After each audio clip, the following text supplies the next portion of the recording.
جب اللہ کسی انسان سے ناراض ہوتا ہے تو اس کی زندگی میں مختلف آزمائشیں اور مشکلات آتی ہیں، جن کا مقصد یا تو اسے سیدھے راستے پر لانا ہوتا ہے یا پھر یہ اس کے گناہوں کا نتیجہ ہوتی ہیں۔ قرآن اور حدیث کی روشنی میں چند نشانیاں یہ ہو سکتی ہیں۔ 1. دل کی سختی اور بے سکونی۔ اللہ تعالی فرماتا ہے، پھر جب انہوں نے نصیحت کو بھلا دیا تو ہم نے ان کے دل سخت کر دیے۔ القرآن 6:48۔ جب اللہ ناراض ہوتا ہے تو انسان کو گناہ کرنے کے بعد بھی پشیمانی محسوس نہیں ہوتی اور اس کا دل سخت ہو جاتا ہے۔ 2. دعا کی قبولیت میں رکاوٹ۔ رسول اللہ نے فرمایا، بہت سے لوگ دعا کرتے ہیں مگر ان کی دعا قبول نہیں ہوتی کیونکہ وہ حرام کھاتے اور حرام کماتے ہیں۔ مسلم 1015۔ اگر انسان کے گناہوں کی زیادتی ہو جائے تو اس کی دعائیں قبول ہونا بند ہو جاتی ہیں۔ 3. مشکلات اور پریشانیاں بڑھ جاتی ہیں۔ اللہ تعالی فرماتا ہے، اور جو میری یاد سے منہ موڑے گا اس کی زندگی تنگی میں گزرے گی۔ القرآن 124۔ جب کوئی شخص اللہ کو بھول جاتا ہے تو اس کی زندگی میں بے برکتی، مشکلات اور پریشانیاں بڑھ جاتی ہیں۔ 4.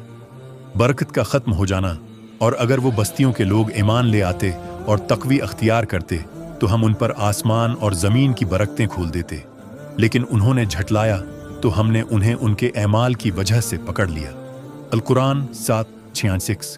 اگر اللہ ناراض ہو جائے تو کاروبار، رزق، صحت اور رشتوں میں برکت ختم ہو جاتی ہے۔ 5.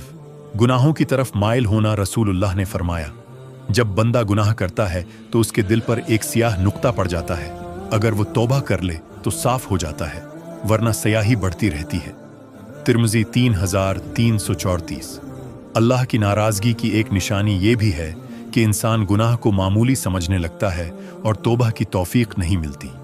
6. اچانک موت اور برے انجام کا خوف۔ کیا انہوں نے نہیں دیکھا کہ ہم نے ان سے پہلے کتنی قوموں کو ہلاک کر دیا؟ وہ ان سے زیادہ طاقتور تھے۔ القرآن 6:6۔ جب اللہ ناراض ہوتا ہے تو وہ بعض اوقات لوگوں کو اچانک آزمائشوں یا عذاب میں مبتلا کر دیتا ہے تاکہ وہ نصیحت حاصل کریں۔ حل۔ اللہ کی ناراضگی کو دور کرنے کا طریقہ۔ 1. سچی توبہ کریں اور گناہوں سے باز آئیں۔ 2.